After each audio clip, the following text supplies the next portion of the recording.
Bro, the fish is literally like running away. I saw this fish when I went on an evening walk. Looking at the fish, it made me reflect on my time in Nepal and how it was just a blast.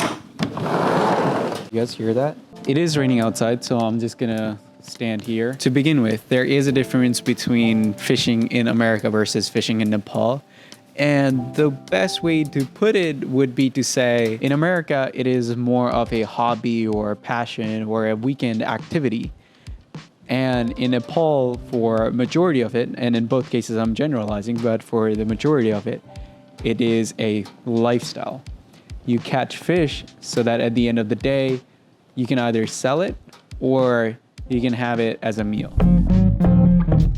And on that note of lifestyle based, I do remember one time me and my uncle were driving in a motorcycle and we just happened to stumble upon these boys who were fishing just alongside the road, and my uncle stopped and he noticed that this guy was wearing, he was probably 13 or 14 years old. He had caught so much fish that he was using it, when you catch a fish, like you put it on a rope, he was using it as a belt around his waist, and it was all filled with fish just hanging around his waist. And my uncle asked him, he was like, how much for that fish? And the guy was actively fishing, so he just turned around and he was like, I'll give it to you for 20. And my uncle was like, do it for 15 and I'll take it home. And so we did. There's this one type of fishing that I always wanted to do, but I never got around to do it. It is this culture of catching fish by hand. It only takes place once a year, and it happens towards the end of monsoon and beginning of summer, because that's when the water levels are at its lowest and your land is muddy. But there are still fish that gathered there when it was peak of monsoon and it was just flood everywhere, just water everywhere.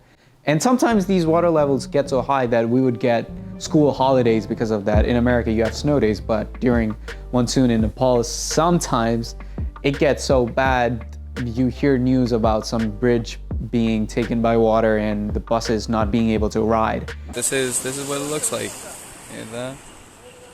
And that's a huge problem. Anyways, this thing of catching fish by hand takes place towards the end of monsoon, like when the water levels are down and it's blazing hot outside and you've just cultivated your crops, so you don't want to destroy them, but also you also want to catch these fish. And generally speaking, if it's your land, you participate in it, unless you have given the cultivation tasks to other families, which we do. And my family did that. We had handed our land over in terms of cultivation to other people, and those were the families that came in to catch fish too. So I never got to take part in it. It is a sight to see, because no matter where you went in your locality, you would find at least 2 or 3 places where they're actively getting their hands dirty to catch these fish. Because it is flooded, like look at how many people there are just in this one flooded river. And it's always interesting to ask those people how much fish they've caught or what type of fish they're caught. Look at this. This is like a small swordfish, but they call it bakulamaja. And this guy caught it from here. Oh. It's not uncommon to see 7 or 9 kilos of fish being caught in one session. It's crazy. And I wanted to get in it. I wanted to get my hands dirty, but it just so happened that when I went, it was peak monsoon and not dry summer.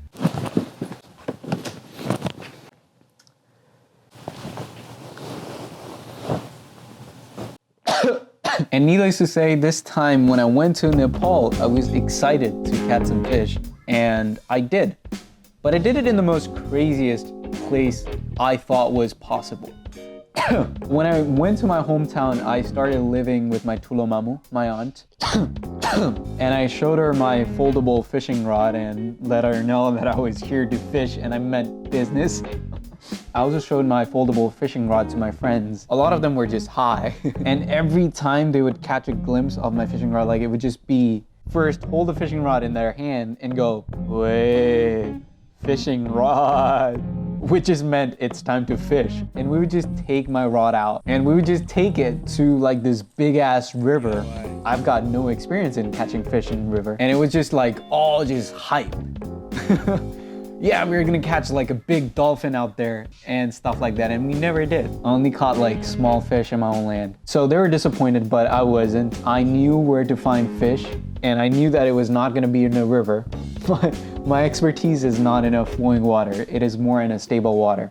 And talking about stable water, the thing about my Tulumamu's house is that it is right next to her land, and it is a 2-story building, which means that if you go upstairs and look down, it is filled with water and fish that you can just literally see. Because the water was clear, you can literally see them swimming around. And in that house, one of the rooms upstairs has a window, and this is important, with no barriers, meaning it's literally a door as a window, and you can jump outside of it if you want to. And none of the other rooms have it. It's just this one particular room. So one day, I didn't have the audacity to ask my Tulumamu if I can fish from the first floor. I waited for her to leave the house, and then I decided to give it a try. So that's when my fishing rod came into play the most. I took some worms. I also took like a cup of water, got to the room, I opened the window, and it is a little bit scary because remember, like I don't know, 10, 12 meters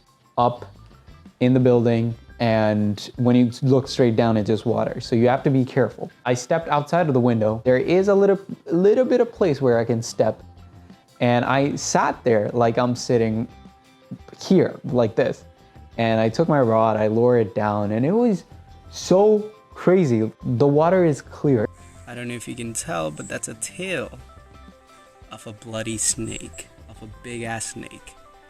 That's, ooh, it's moving, it's moving. It is clear enough for me to spot all the big fish and all the small ones too, and I can see their pattern, like they are going back and forth, and I can see where the main source of food is, which was literally right underneath me, and a lot of fish were hanging out there.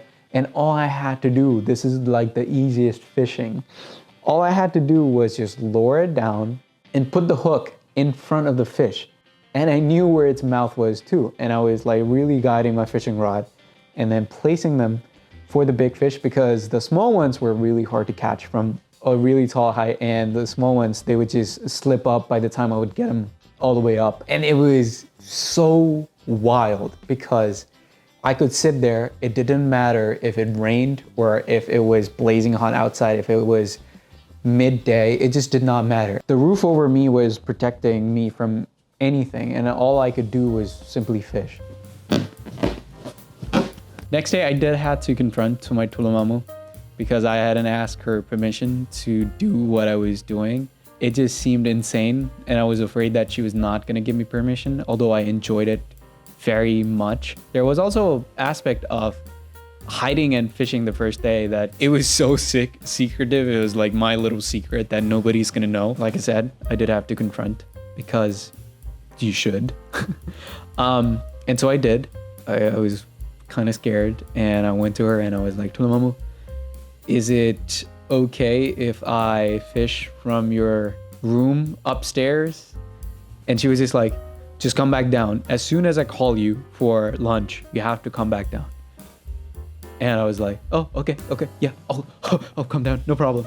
Even the fact that she said yes is so banal. And once I got the permission, like there was nothing stopping me. I also got to show one of the kids there. I called him upstairs and I was like, look, I got this really fucking cool thing that I want to show you. And he was like, what is it?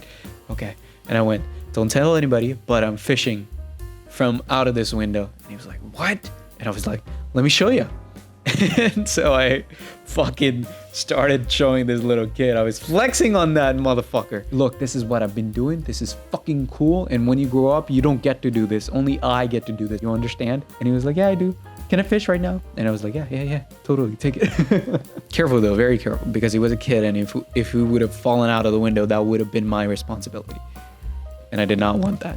And once I caught these really relatively big fish, I then, as always, and I've been doing this for, I don't know, 6-7 years, I took it to my Tulumamu's water well. It is one of the biggest fish that I've caught. Well, not the biggest, but one of the big ones. Where there were already some fish in there that I had left before I came to America. They were in their own little ecosystem. I took the new ones and I dropped them in there. And I just let them go in this well. And I probably threw in like 8 or 10 fish. So by the next time I go back to Nepal, I think they'll have produced some little fish babies, because it is a nice environment. Yeah, take one of them out. Wait. So yeah, that was my time in Nepal. Fishing, should I say. I want to do the YouTube, but I don't know which format or which genre I want to do it in. So it's just an experiment. A lot of effort, just talking into the camera. So yeah, thank you for listening.